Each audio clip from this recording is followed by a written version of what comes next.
Dachee. Dachee koo yaa lafa.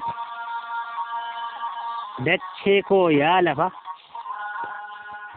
Gaaffiin sirraa qaba. Yaa dachee. Dachee koo yaa lafaa dandeessuu hundumaa gurra kee as qabii waa tokkoon sitti hima. Gurra kee as qabii waa tokkoon sitti hima. Kan sammuu koo jeequ gaaffii kumaatama. Gaaffii koo deebifnaan sittan araarama. Gaaffii koo deebifnaan sittan araarama. Imala yaadannoo imala saseenaa iyyaafatan deema. Imala yaadannoo imala saseenaa iyyaafatan deema. Dachee waa gaafadha. Bakka dhiirti buuteen ka'ee iyyaafadha. Bakka dhiirti buuteen ka'ee iyyaafadha. Nan dhoksin giiftii koo dache barruu waaqa. Nan dhoksin giiftii koo dache barruu waaqa. Iyyaafatan deema kunoo karaa bu'e. Iyyaafatan deema kunoo karaa bu'e. Baddaa fi gammoojjii golee Oromiyaa. Baddaa fi gammoojjii golee Oromiyaa dachaaf gaara bu'e. Rasaasa gabrummaan kan na biraa du'e. Rasaasa gabrummaan kan na biraa du'e. Argachuu gaheera utuman barbaadu. Argachuu gaheera utuman barbaadu. Waan beektan naaf himaa isinis dafaati allaattiif waraabu. Isinis dafaati allaattiif waraabu. Lafeen roobsan kootii ekeraan laggata. Lafeen roobsan kootii ekeraan laggata. Utubaa fi jaalgadaa kan akka yaaddessa. Falmataa ilma guutuu naaf deebis fedhesa. Falmataa ilma guutuu naaf deebis fedhesa. Eessa bu'an dachee naaf himi bakkasa. Eessa bu'an dachee naaf himi bakkasa. Guraaraa fi jilchaa abdii fi jaalibsa. Warra lubbuu kenne biyyaaf ta'e aarsa. Warra lubbuu kenne biyyaaf ta'e aarsa. Kanaafan maqaa kee bulee ka'ee faarsa. Warra diina aarse yooman fixe faarse. Nan ifatin dhiiroo warra diina kuffiseen maqaa isaanii dubbise. Yaanni keessan jaaloo qaama koo huqqise. Halkan irribarraa kaasee na dubbise. Tokkummaa fi jaalgaarii daandii fi jaalwaada. Tokkummaa fi jaalgaarii daandii fi jaalwaada.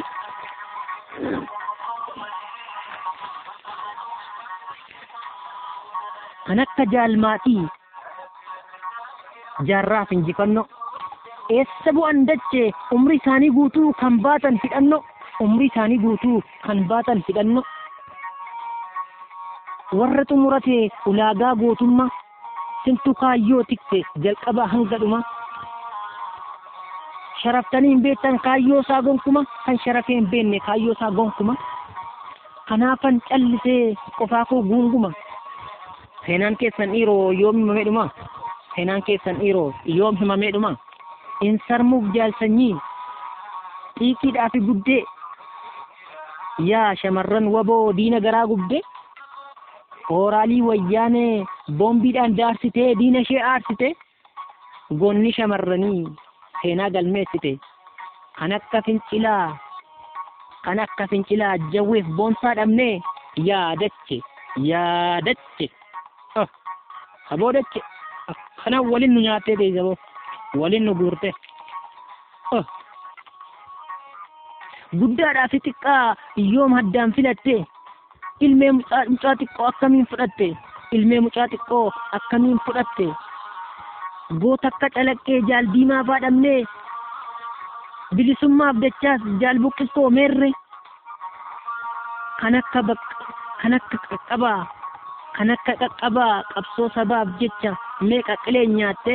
Fixiin fixe qayroo kan akka daraje.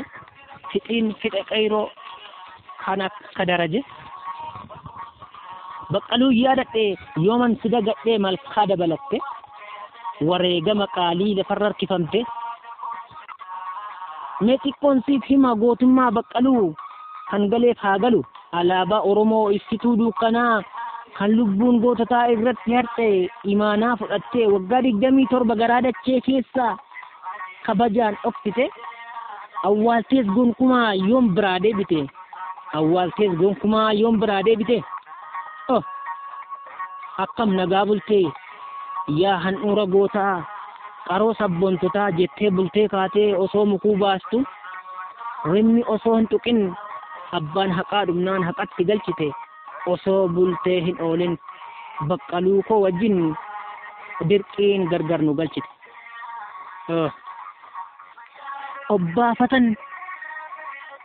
Obbaafata hireen dacheetti gunguma. Obbaafata hireen dacheetti gunguma. Gaaffiin sii dhiyeessuu deebisi hunduma. Yoo hin deebiftu ta'ee komiin komiidhuma. Yoo hin deebiftu ta'ee komiin komiidhuma. Sirratti ciccinee siinan jedha dache. Sii dache giiftii koo siif jecha ciccinnee sirratti ciccine sumatti namminee siif jecha ciccinee sirratti ciccinee sumatti namminee sumatti iyyinee utuman karaarruu utuma wareerru hin dhageessu mooree maaliif kan callistu hin dhageessu mooree maaliif kan calliftu jaallamtiyya nyaattee warreen ani faarsu wal cinatti nyaattee hangafaa fi quttisu qeerroo kiyyas fixee warra qaroo saba beela'ee dheebonnaan